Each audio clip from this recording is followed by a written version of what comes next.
Coming up in this week's programme, we look at the small business renaissance for paleo restaurants on both sides of the pond. Did you know you can now get a paleo vending machine in your office? We shall also be looking at the book Low-Carb, High Quality Diet, Food for a Thinner, Healthier Life. On top of that, Alan and I will be going through the deep and dark and nifty question, is dairy allowed in a paleo diet? All that coming up very soon.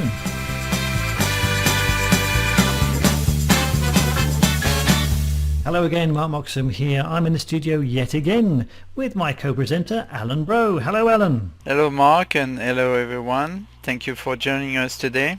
So what's coming up in and around the world of low carb and paleo at the moment? Well, I don't know if you've noticed, in quite a few of our cities and even some of the larger towns, paleo restaurants are starting to make quite a bit of appearance. And that's not just in North America, that's right the way across the world. One of the places that caught my eye was Sydney Morning Herald, I think it was, has run a story on the whole range of different types of paleo restaurants that are not only sprouting up but starting to do a roaring trade. The only thing was that, what caught my eye about it was the reporter said a typical paleo menu could incorporate eggs, steak, chicken for breakfast and that sort of thing, meat-based soups or salads for lunch, and roast meat and vegetables for dinner. Now, to my mind, that's not just paleo, that's ideally low carb as well. Alan, what do you think about that type of menu? Well, that menu sounds very paleo to me, but then again, I'm not a low carb expert here. I would agree with that, keeping in mind that we're all different, and your protein intake should be adapted to your own body weight, whether you're male or female, whether you're an office worker or an athlete, whether you're a kid growing or you're an older person that doesn't need as much protein and energy as when you're young and in full bloom. So again, I suggest we all take this diet with a grain of salt and adapt it to your own personal needs and not overload on protein, and just keep it balanced between the protein.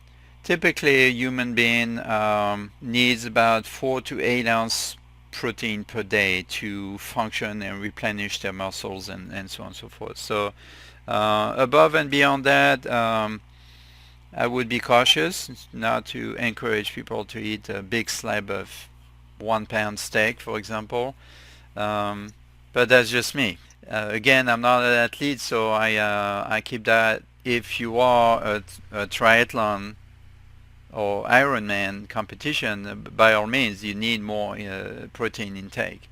But if you're an office worker, also keep in mind you do not need that much protein. That's my impression. That's true. If I want energy and stuff like that, I tend to sort of go towards fat. I sort of increase my fat levels. Right. I've actually discovered recently, which is something I've sort of heard in a kind of a peripheral way, is this Tibetan coffee. I don't know if you heard of it. No, not that one. No. It's basically OT, Tibetan tea actually for them, but someone is turned that into a coffee drink, and what they do is they, typically one would put cream, but instead they put coconut oil in the coffee as an extra amount of healthy fat. Yeah. To give energy. Now, I'd actually seen, and I think it was young Jimmy Moore was talking about it, about putting not so much coconut cream in the coffee, but just coconut fat. Right. Coconut. And what I do personally is, because I'm French and my thing is butter, when I do my hot cocoa in the morning, I add a pad of butter in it, and just use the blender and blend it in. So it gives me the rich, smooth butter flavor with the advantage of the healthy fat to it. Yeah. And I only use organic butter, by the way. Yeah, and I bet you put your butter in your soup as well, don't you? Absolutely. Oh yes. How did you know? It's one of those habits that I learned. Are you looking into my pots No, just when the I'm fridge. cooking? Okay. Excellent. Anyway, staying on the paleo theme for a minute, another story that caught my eye is that you can now find paleo vending systems appearing in your office building very soon. A company called Paleo Express has announced the delivery of the industry's first exclusive paleo diet vending machines. So look out for those more. When we get hold of their details, we'll actually stick the contact details below the program notes. In fact, you can find all of the things that we talk about, any of the links that we found and so forth, always put below the program as program notes. Moving on. This week's book review is about a book called Low-Carb, High Quality Diet, subtitled Food for a Thinner, Healthier Life. Now this one's actually by a chap called Fredrik Paulun, and he is the author of other books which we'll look at very briefly in a minute. But this is his latest book. Now it may not actually be out in your market yet, but simply put, it's exactly what it says: low carb, high quality. And he says that for most people achieving an optimal health and a good physique, it normally means diet, exercise and patience. Fredrik's promise with this book is that getting in shape doesn't have to be a chore. Now I don't know if you know it, Fredrik Paulun is one of Sweden's #1 nutrition gurus. He's also the author of 50 Ways to Boost Your Metabolism. Again, there'll be links to that in the show notes. And he goes on to offer his expert advice for building your ideal body while at the same time maintaining an excellent quality of life. What I'd like you to do for us, if you get time, is have a look at this book if it's something that interests you anyway, and let us know your thoughts on it. We'd like to have your reviews so that we can pass on if it's good to other people or if it's just a rotten tomato. Okay, that's Low Carb, High Quality Diet, Food for a Thinner Life by Fredrik Paulun. Have you got any thoughts on that particular book, Alain, from what you've seen of it? I like what he's saying, and all makes sense to me. This is pretty much what I advocate my own book. Eat good quality food, cut out all the carbs or as much as you can. In my personal opinion, we should still keep fruits for its other benefits, but besides that, all processed grains and carbohydrates should be taken out, and then concentrate on healthy meats, fruits and vegetables. Yes, it makes sense. And as far as exercise, yeah, we all need some form of exercise. It could be anything you enjoy. I personally enjoy dancing, so that's my exercise, but you can pick an exercise you want as long as you move and get your muscles going and get your heart pumping. And yeah, there's nothing like a good bit of salsa, is there really? That's all the requirements I personally offer. Because I'm French, and especially from the south of France, I'm a little lazy, so I won't give you the hardcore workouts and none of that, but we definitely need to move daily and get some form of movement going so that you get not only your blood pumping, but your digestive system working, because whether you walk, you run, you dance, you also sort of massage the middle of your body doing that, because your muscles are moving, and it helps actually eliminate your food much better when you do some form of exercise. That's true. Yeah. That's true. What type of dancing do you like, Alan? Pretty much anything. My favorite is Latin dances, so salsa, merengue, cumbia. I also like swing and jitterbug. Yep. And of course, I like those my all-time favorite is slow dancing. The romantic. cheek to cheek. Cheek to cheek. Okay. So on to the main story of the week.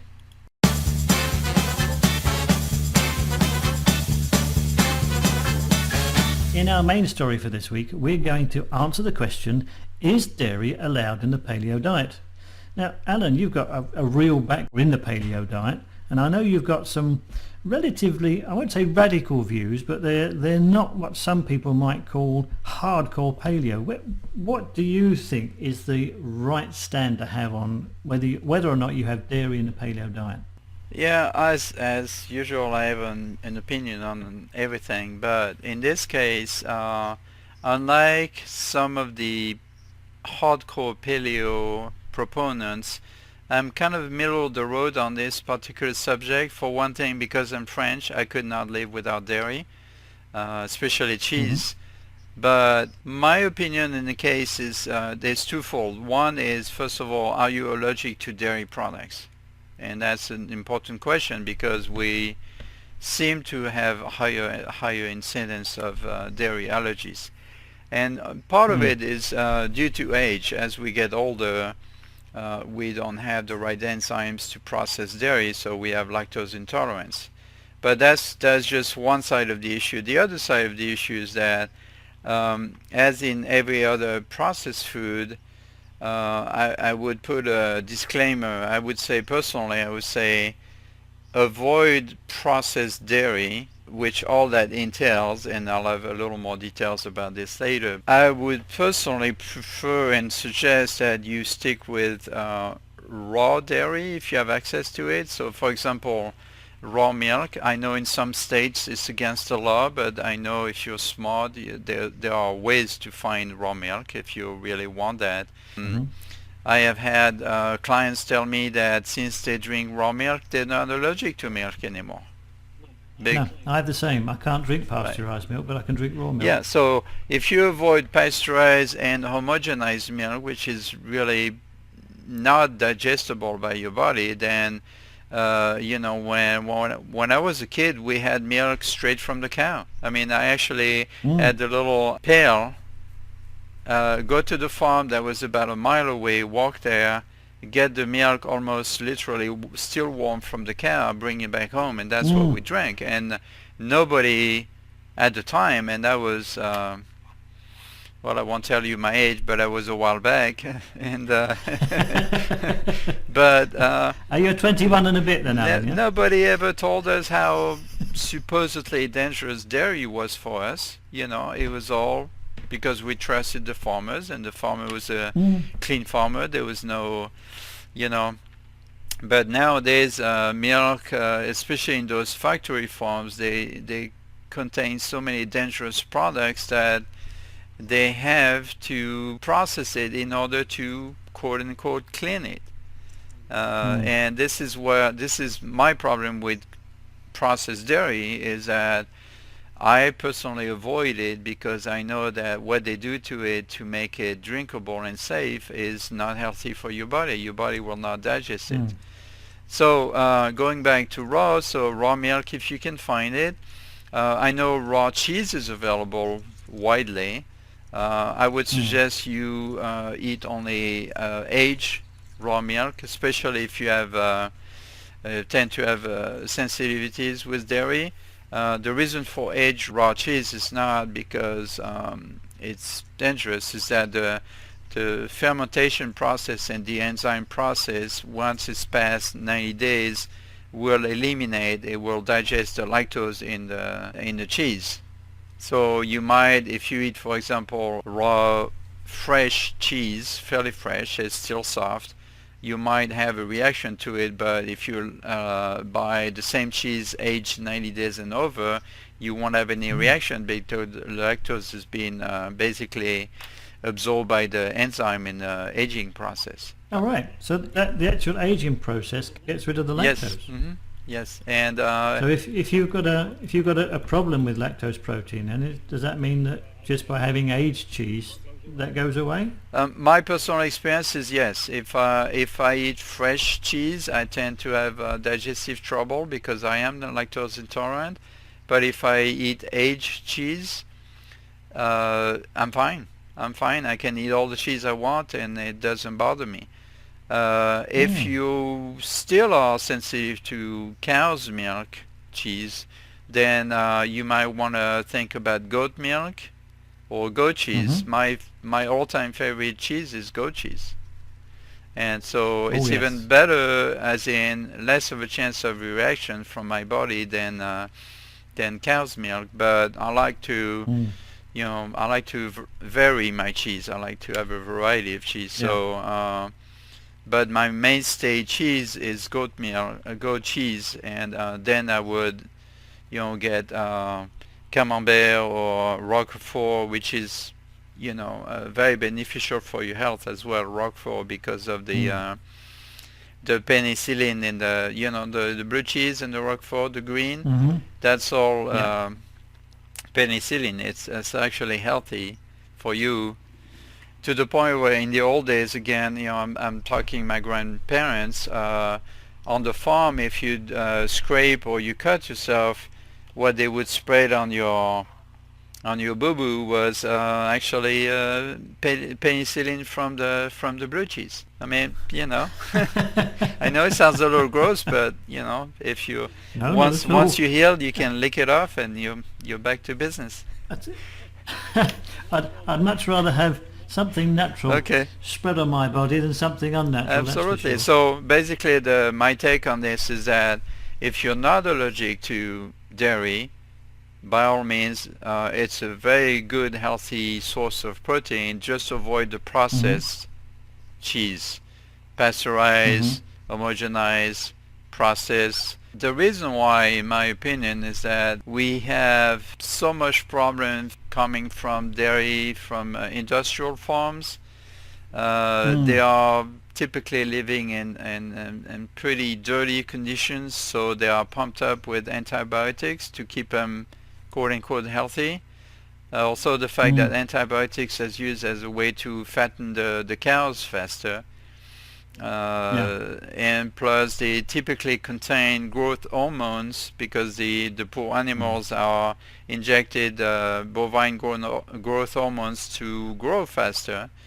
And Mm. the result of that is that I see kids, and especially young girls, that reach puberty much earlier than they used to be in the old days.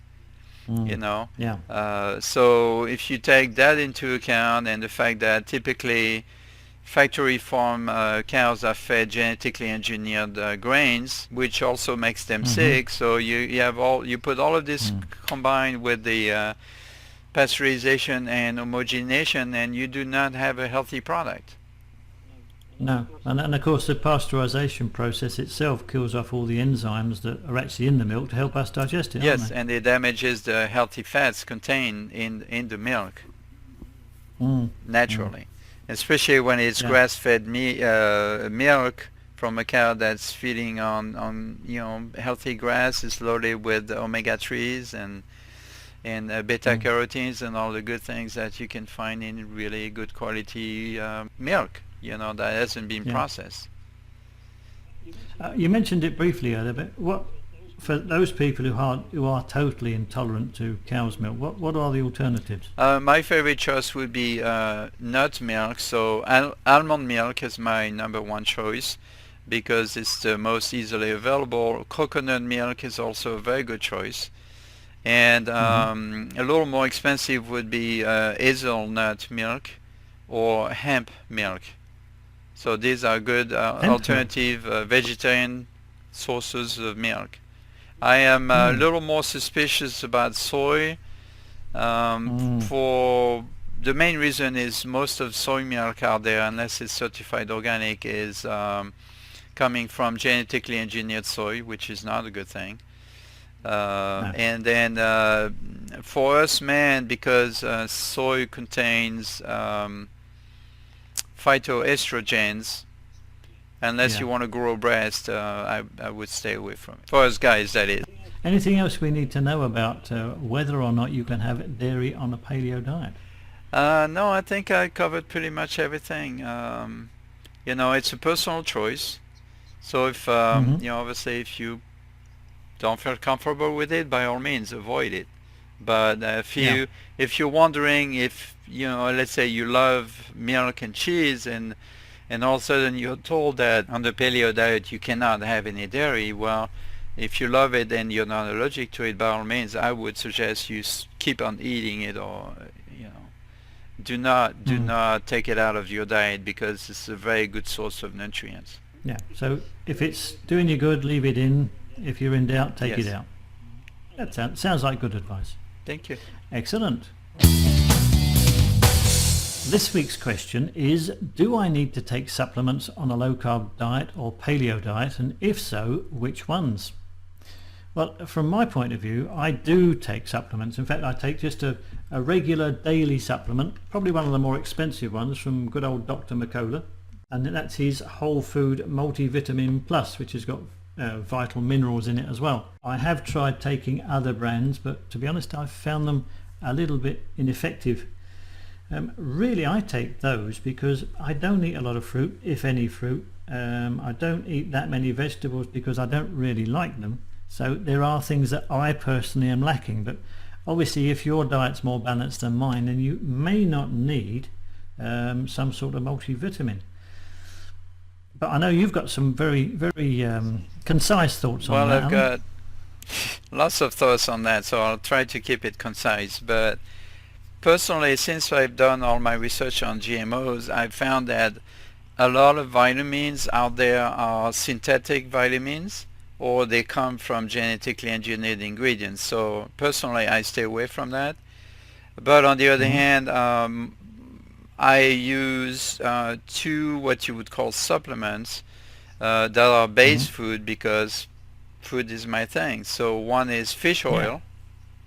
We never have enough omega-3 fatty acids, so that's a good source. That's probably one of the best source of omega-3s.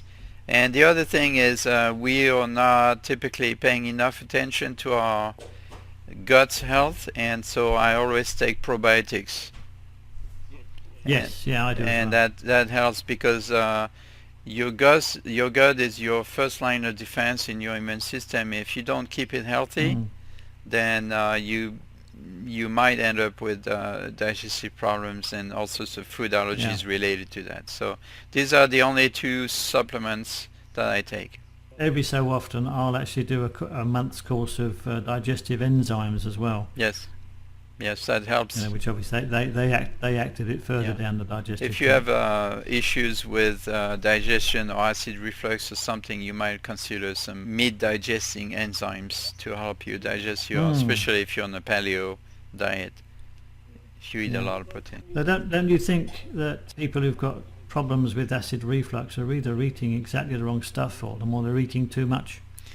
That's true, but also depending on how your food is cooked, like your protein, typically in America, especially a lot of fat food is fried, which typically causes acid reflux and your over acidity in your stomach. So if you cook your meat either pan fried or in a stew, it's going to be a lot easier to digest, and the cooking process will actually start digesting the food for you, in a stew form or in a soup form. Pan fried is a little different. That will still be a little harder to digest for anyone that has trouble. No, if you cook it, if you pre-cook it, it's going to be much more easy to digest than if you eat it straight off the pan. So there you go. If you want to take supplements, it really is a personal choice at the end of the day. Obviously, if you're going to take them, take good quality ones, non-synthetic, non-GMO. More than anything, try and eat a good diet to start with. Absolutely. And don't forget, if you do like the show, please do hit the like button on our Facebook page. You can find that simply by using our shortcut URL, which is www.lowcarbpaleoshow.com. And talking of that, let's have a quick shout out to Tyler Braithwaite, who pushed the like button only a few days or so ago, as did Neil Rasmussen. Now it's time for our tip of the week. Alan, what is our tip of the week? Well, I've been recently concerned about the radiation level in the Pacific water. So my tip of the week is to avoid eating fish, especially the large fish like tuna and salmon from the Pacific Ocean. Instead, try to find fish that comes from the Atlantic Ocean. And as far as salmon, I would highly recommend Scottish, fresh salmon, and avoid farm-raised salmon. That sounds good to me. So if you know anybody who's got a business that sells Atlantic salmon or Atlantic fish, or Scottish salmon or Scottish fish, let us know and we'll put the links under the program. Okay, that's everything from us this week. I hope you've enjoyed being with us for the last however many minutes it's been. We'll be back again next week. Until then, it's goodbye from me, Mark Moxom. And Alain Braux, thank you for being with us, and à votre santé and to your health. Thanks again, till next time.